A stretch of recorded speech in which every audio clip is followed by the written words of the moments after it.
Hello, amateurs, and welcome back to our Rugby World Cup series. And I've got Elko with me here again today. Elko, how are you? TT, all good. We're into the last week, and the penultimate week was big. It was indeed big. And I'd like to start off with a little pondering we had a couple of weeks ago, whether it'd be better to exit the competition in an epic game, having put out a really good performance, or like drift off, like, so, someone's smoke bombing from a party. And well, we saw one of each of these this weekend. So who do you think will be most disappointed, Elko? England or Argentina? Argentina. Jeez, go on. Well, they just didn't turn up, did they? It was appalling. For a They never threw a shot. Just awful. But I take your point, because England did turn up. Jesus, did they turn up? As predicted. And they were robbed. No, they weren't robbed. We'll get into it. They got beat, and not only did they turn up, but South Africa were all over the shop. It was like watching a team that had a new management, didn't know what was going on, people getting subbed early, stuff going wrong all over the place, getting no rub of the green, and yeah, they won. Yes, indeed. I agree with pretty much all of that, but we'll get on to that game. Let's start with the New Zealand-Argentina one and just cover that one off first. Not firing a shot, the phrase you used there is exactly how I feel about it for Argentina, because they had possession of the ball and territory early in the game, and Yeah. I had quite a high position, so I could see the whole pitch from where I was. And they had several times where they had numbers outside, maybe not the best field position, but they had numbers. And I think we sort of talked about it last week. If they were going to win this game, they had to really go for it. And I thought they had several opportunities first half where they just needed to try. They just needed to lift the crowd. They just needed to try and make something happen. And they never did. They never did it. They just battered away and got nowhere. Yeah, it was very frustrating to watch. And I don't know what it was like there, but it felt like the crowd had nothing to latch onto to get going. New Zealand took them out of the game straight away. And some teams live off the crowd, and the crowd live off the team, and it's got that kind of interaction. There was nothing there. I thought they were really poor, and you know defense wins matches. That's the end of it. You can put the icing on the cake, but if you can't defend, you're in massive trouble. And I thought their maul defense was absolutely shocking. Like, New Zealand are good, come on, we know that, but they couldn't stop the maul. The first lines, they just mauled and mauled. Free was warning all the time, and they just couldn't stop. So once that momentum, and as we know, we have questioned how strong this particular Argentinian pack is.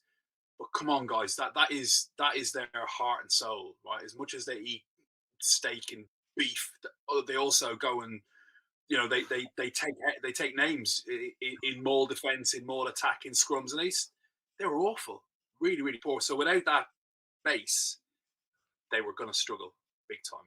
Going to struggle. Yeah, there was zero atmosphere there in the ground. There were pockets of Argentinians, quite a few really, but they were so spread out that they couldn't just get the atmosphere going, and the team didn't help, obviously, as well. It's one of the flattest atmospheres I can ever remember seeing outside of Twickenham, probably. um, Yeah, and it was like yeah, it was it, it was weird. it was exactly like Twickenham. Yeah. It was, having been in the autumn internationals and Six Nations, where there's just nothing. The DJ can play all the music he likes to try and, but there's just nothing to latch onto. And when Barrett's try was just a joke. 3 defenders just bounced over, like, what's going on? And then Aaron Smith's try was another one where schoolboy dummied and no one tackled him. New Zealand were bloody good though, as we know. But it was, I think they must be looking themselves in the mirror this week, going, "What are we doing?" Hmm. We There was still a got key moment.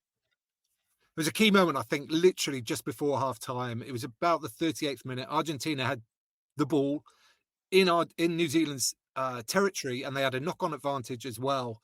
They somehow managed to squander that, get the ball turned over, give a penalty away. New Zealand kicked to the corner and score. So it was 13-6 at the time, and it went from, potentially 13-9 or something like that at halftime to 20 points to 6. And that was it. That was the game done. I considered, barely watching the second half, to be honest, because I just knew it was going to be a procession.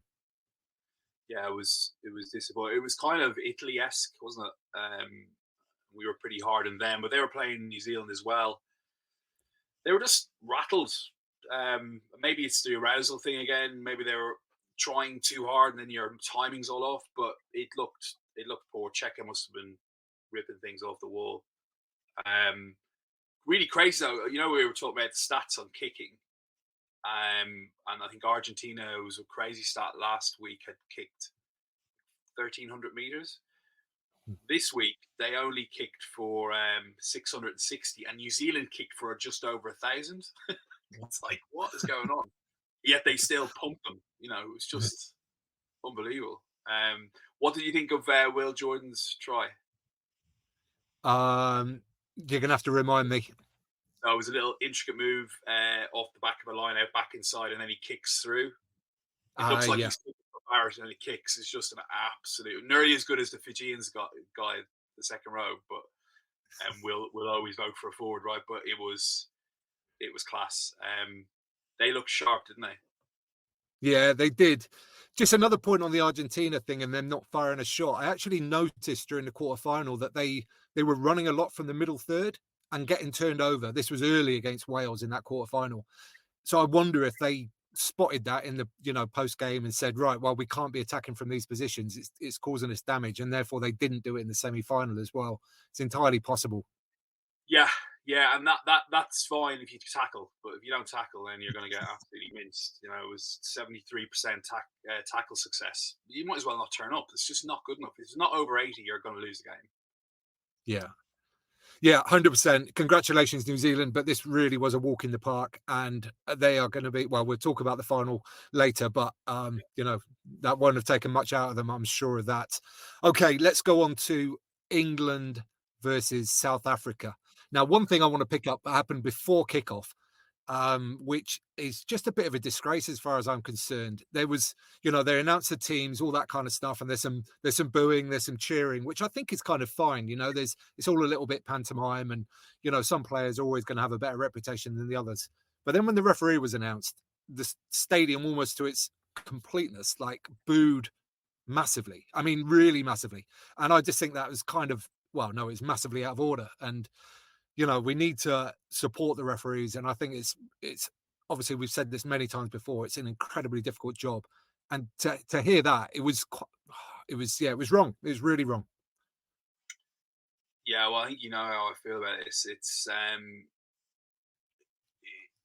damaging the values of the game. When you're teaching kids and everything else, it's all about respecting the referee. Always had been. It's been our point of difference with other sports. And I'm sure a few people had beers and things like that, but we just got to stop this rubbish of attacking the referees all the time. We spoke about it after the Ireland New Zealand game. Teams have just got to take decisions out of the referees' hands. It's as simple as that. And we know as a sport that a lot of this is opinion and subjective. And if you know that, then you've just got to respect the other person's opinion and subjectiveness, right? You can't then just go, "Oh, I'm right." You respect what he said, and that's it. You get on with it, sort of thing. I mean, weirdly, I was more gutted on Saturday night than I was after after the Ireland game. Primarily because I picked England to go well, 7-8 weeks ago, and I had a load of money on them that I put on Friday night. But no, but I was also gutted because the game was there. But yes, there was a penalty at the end. We know that, but yeah, Yeah, well, I mean, we'll get to that as a prop what you think was going on, but yeah. Well, I mean, I think to sum it all up, they did everything that we thought they needed to do to win the game. They needed to dominate the air. They needed to turn up physically and be really gnarly and nausea around the breakdown. And they did all of that. However, they also did some of the things that we worried about. A couple of cheap penalties. The scrum, after the subs came on. That was also an issue. So although they did, yeah, they got loads of things right, loads and loads of things right. They also got a few things wrong, which I think in the end cost them the game. 100%. I've said this phrase so many times, reverting to type, and it was really interesting because South Africa came back to where we thought they used to play. Obviously, the conditions had played, and you had spoken about the rain last week and what we thought might happen, and that's why I was licking my lips on Friday, looking at the New Zealand game, going, I'm putting money on England here because it suits Borthwick's style, it suits his, high ball kick, uh, chasing all that down, aggressive there, Nosy as you like at the breakdown with Martin, as we spoke about, and Curry was unbelievable. Two old boys coming in and showing up, scrummaging like two legends. It was amazing to watch. I just loved it. They were getting so low, they were locking it out. South Africa were trying to have a go at them, and they didn't budge a bit. It was class. And then, yeah, unfortunately, I mean, that, being up for the game and being nosy and making it a fight, did that push Owen over a little bit? Because that bit of, petulance of not giving the ball back was costly. But did he need to be there? Did his team need to see him being up for it? It was quite fairly early on. But then it's crucial at 10 metres. Lebok kicks it over. It's like, Jesus Christ, what were you thinking? He gave away quite a lot of penalties. Yeah.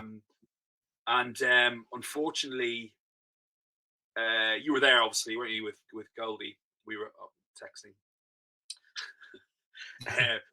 Unfortunately, someone who you've spoken about a few times, Billy. I mean, two crucial bits of play. They have a line out. What was the score? England are 15-6 up on just 68 minutes. They are winning this game. You could feel it. England have momentum. South Africa aren't at the races. They get an entry, line out. Billy is sleeping at the back of that line out. What is he doing? He's not in and he's not out. They make a break, and the big mad fellow that doesn't have sleeves, Simon, goes in and scores, right? And then all of a sudden, there's 2 points in it. What was he thinking? I mean, he I looked. don't know. Yeah, he was on my list of people to talk about as well because it looked like we got a good push on their maul, which obviously they weren't trying to go forward, and it looked like he was just about to move in to join the back of that maul. But why would you do that if they've got momentum? Just let them go, let them do that, and you cover the tail. And as soon as it then moves off the mark, everybody else can come up, and then suddenly you've got a defensive line in place, and there's no seam there for people to attack. And he just abandoned his role, as far as I'm concerned. Yeah, it was really poor, and then he lost the ball in the last play of the game as well. He doesn't look right. He does not look right. Yeah. He Well also off. he also knocked the ball on when he came on for Tom Curry earlier in the game as well. It was one of the Yeah, few things that he did. Yeah, he looked again when he came on. He just bimbled on. He just kind of like it was a pub game on a Saturday afternoon. I despair a little bit of. I agree with so much of what Borthwick's done and the way he's gone about it, but this for me is one glaring error, really. Then being picked in the squad initially and then to continue to pick him when he's shown little to no interest, I find really strange. yeah, he was, and it makes it look. It stands out more when everybody else is so good. You know what I mean? I'm not talking about all the BS cheering when people score and everything else. It's not that. It's not that. It's you can just see when they're if subs are coming on, they look like they're ready to go. And I know he never used to be like this. It's weird. He's got this kind of nonchalant, which doesn't fit into the rest of what we're seeing. So I'm surprised he's. Well, obviously, the data must be telling Borthwick something different. But it's, as a viewer and a fan, it's like, does he want to be there? And why would you not have some of the eights that didn't go, or an extra back? I don't know, whatever, or an extra second row. But yeah, very very poor, and look, it wasn't his fault that the team lost. Don't get me wrong. It's lots of things happen, but Mm. like they won't get a better. South Africa won't play. we'll never play that bad again. You know, it's just it was there. That's what's so frustrating. It was there. You Yeah. know, Yeah, let's but talk about Farrell, the moment you mentioned when he with his petulance, because yeah, I was so angry when it happened. It was such a key point of the game. England was 6-0 up. It was 20 minutes gone. And sometimes you can get to that point of the game and the opposition haven't actually had the opportunity to fire a shot. But South Africa had. They'd had several entries in the 22 by that point. They'd had 5 meter mauls that England had got rid of. Right. So it's 6-0 and everything was going England's way. Absolutely everything. And then to give that away not give South Africa 3 points, but make 3 points available to South Africa, I thought was such a key bit of poor discipline that I was beside myself. It was yeah, it's a coach killer, isn't it? disgusting. Yeah, It's completely. But then the other side of Owen Farrell is that incredible drop goal. And I don't think many people, well, enough people are talking about it post game because obviously it didn't end up being the winning kick or, contributing to a win. But that drop goal was absolutely insanely good. It's as good as you'll see. You know, Yeah. what was it, 42 on the angle? Yeah, it No, was in that more than that, close to 50 on the more than that. angle. Yeah, Yeah. in the weather. I mean, it was awesome. Listen, I thought he was exceptional. We're being nitpicky here because the game was so tight. And of who he is, and he's captain. You know, it's Yeah, but so we identified this last week. These cheap penalties, these things, bit yeah, of indiscipline, were some of the things that England have done historically. They've kind of got rid of it for a couple of games, and we said they can't have any of those. And this was one of them. This was a thing, and it cost England 3 points. yeah, yeah. Agreed. And it wasn't even he didn't give away the penalty, right? It was him not giving the ball back to then march at 10. It's just come on, like Yeah. just put the ball down. I mean, I'd rather him do a high shot and get a yellow. Do you know what I mean? At least doing something. Yeah. Yeah. But another good thing from the first half, certainly, George Martin.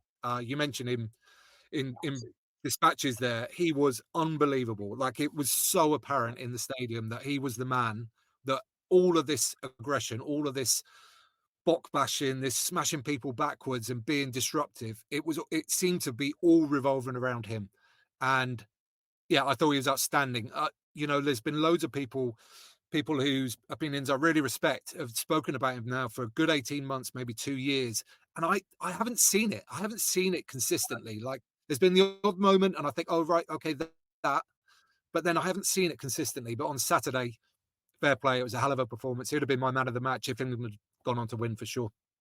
Yeah. I'd seen a bit of him at Leicester, but I'd seen him as a bit of a workhorse and a proper nose, but I hadn't seen him absolutely obliterate people. I mean, he was whacking people, huge tackles, and it's not often that you see the Springboks second rows getting dominated in contact, but he did it numerous times. He is, I mean, he's only a young kid, right? He is one for the future. They need to build a team, sort of, or certainly a pack around him.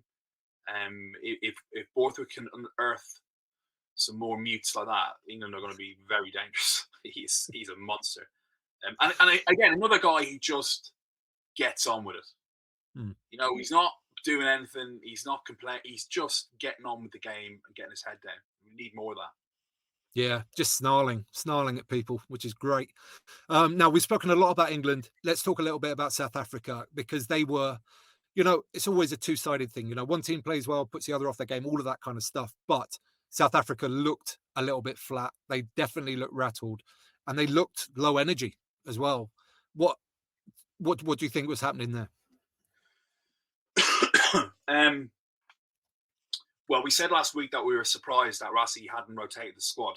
And I think we saw potentially that was a little bit of a mistake. Well, they won, right? So it's not a mistake. Rassie's still a genius, particularly with the change made. But it felt like after the emotional high of last week, I felt they were finding it difficult to get up for this. Whereas England, they haven't been to Paris I think they've been playing in Marseille, haven't they? So that was kind of one of their, so that they're going there. It's their first big game in Paris of the World Cup semi-final. Everyone thinks they're going to lose. the whole emotional tide was with them, and I think South Africa struggled with that to get up. I mean, the scenes in the box was just, I've never seen anything like it. It was, I don't know if you've seen that post the game. But they were standing up, shouting at each other. They're on the walkie-talkie. Rassie's going mad on the walkie-talkies. They've got their hands on their heads. It was insane. Like, this is just before they bring Pollard on for the buck at 30 minutes. I've never seen anything like it. It was really weird, and it worked. They had to. Obviously, he's so clever. His brain works in such a way. He could probably see what was going to happen in terms of the kicking game and also the breakdown and the ref. So it was a genius call to do. But I would argue potentially he's got selection wrong.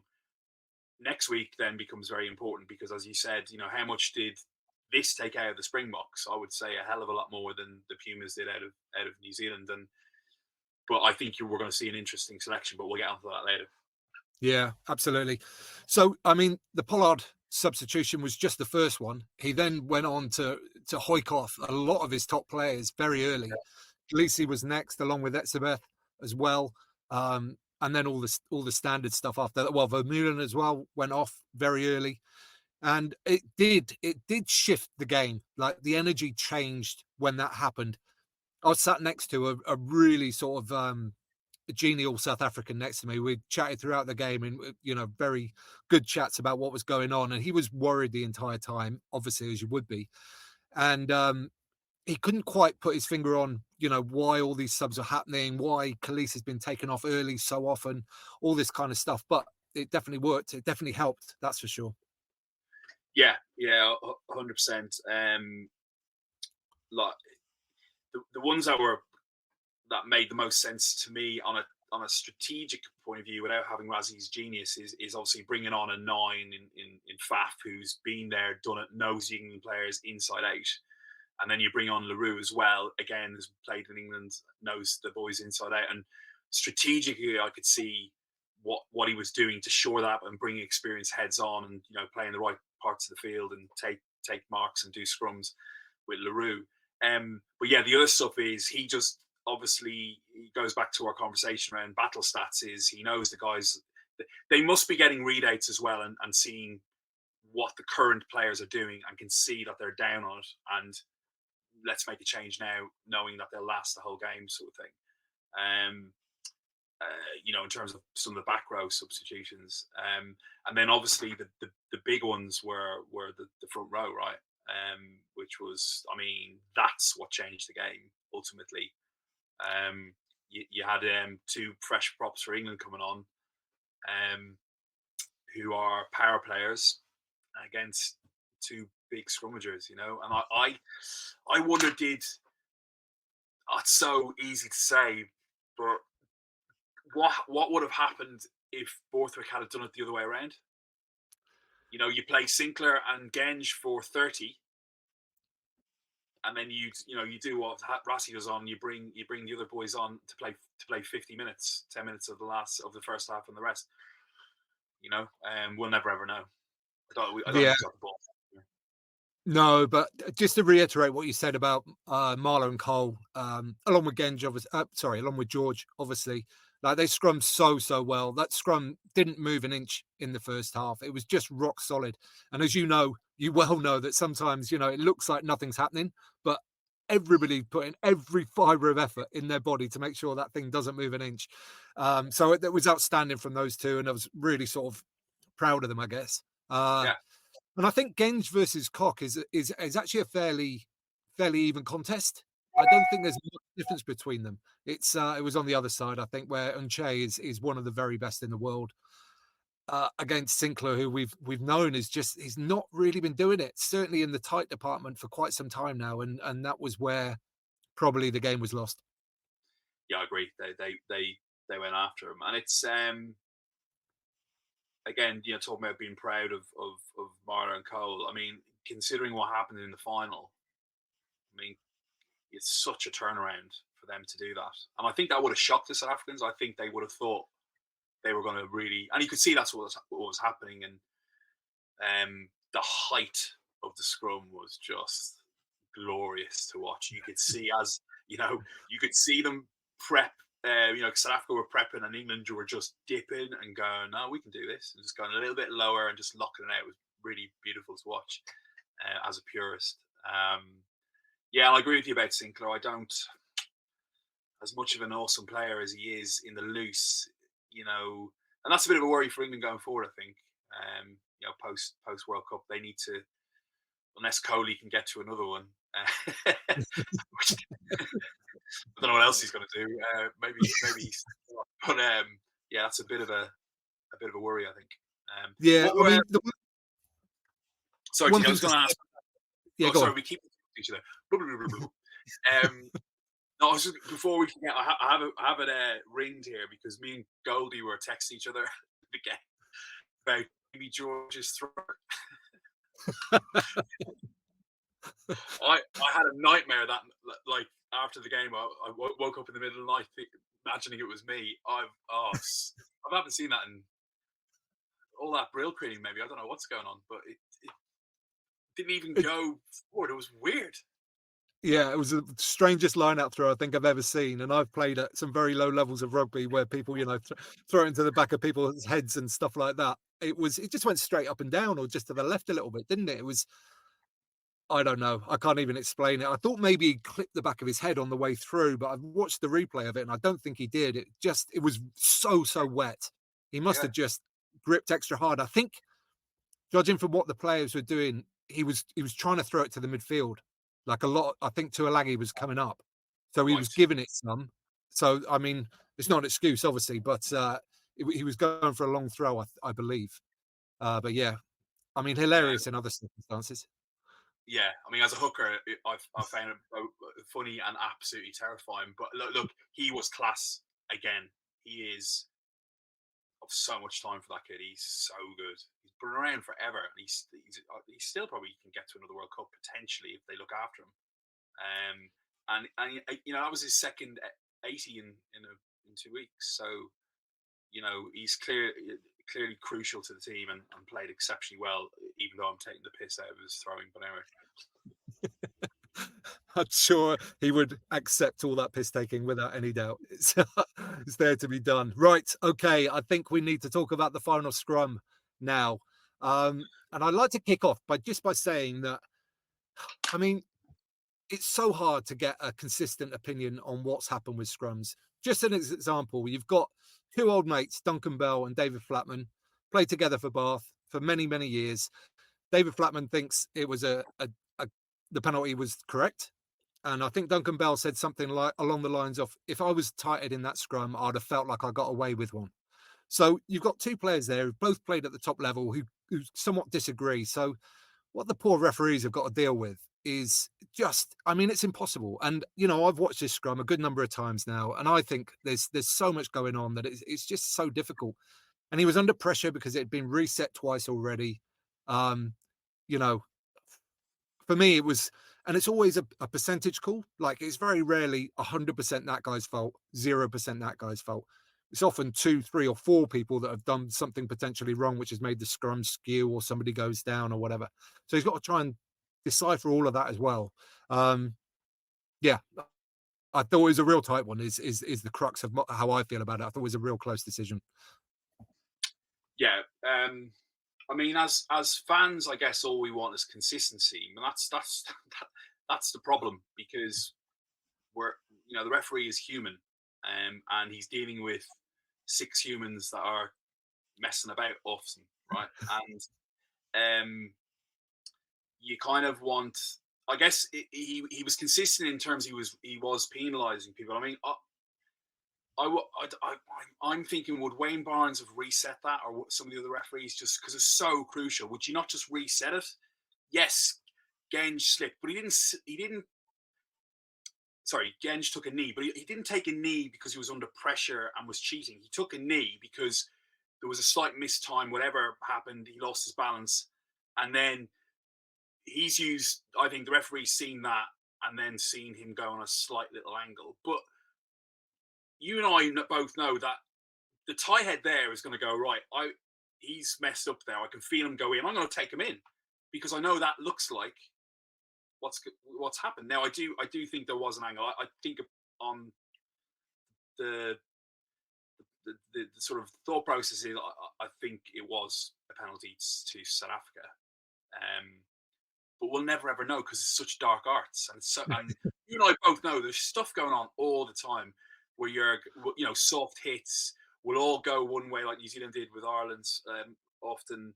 Um, we'll shout engage even though we won't go, so they hit early. It's all weird stuff that goes on. That's all trained for and prepared for. I would have liked to have seen him reset that. I think because Genge did go on his knee, but not because he cheated, in my opinion. It's just such a hard way to lose on that. But I'll go back again to what at the beginning when we were talking about you take it out of the referee's hands. South Africa got that penalty not on that scrum. South Africa got that penalty from all the scrums beforehand where they show they had dominance. Why on earth would they cheat when they have got dominance? And that's what's going on in a human's head.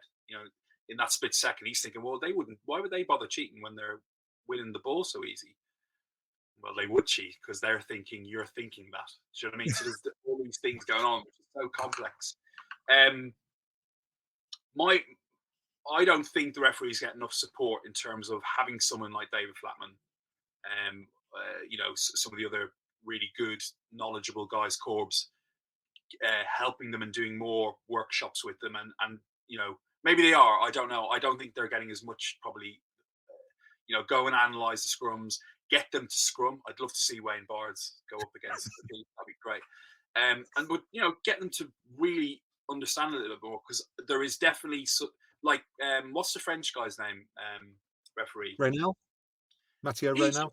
He just goes play the way. There's someone like the scrum goes down. There's someone dying. He's like play the way. He doesn't want to know.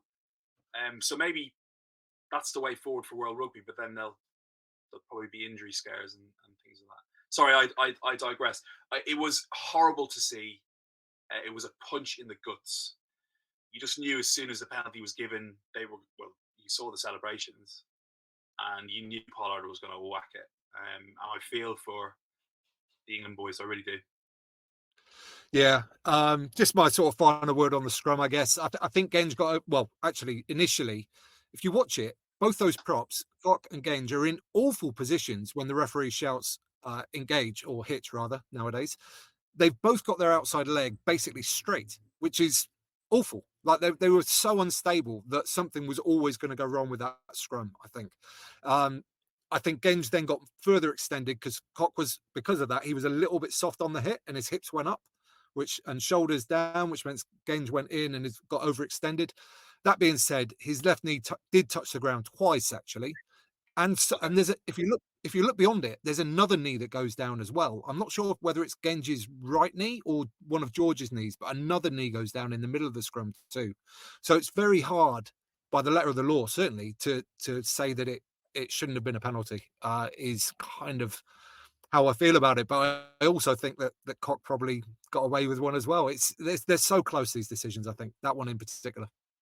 I think the problem with social media and stuff like that, and the referees getting a hard time, and is those optics of the overhead shot, which I don't think is fair because that's way after anything's happened. The cheating happens before that, or the mistake happens before that. So I think that's why he's got a lot of heat this week because I think it's the South African looks as though he's sideways sort of thing. But it's so tough on the refs.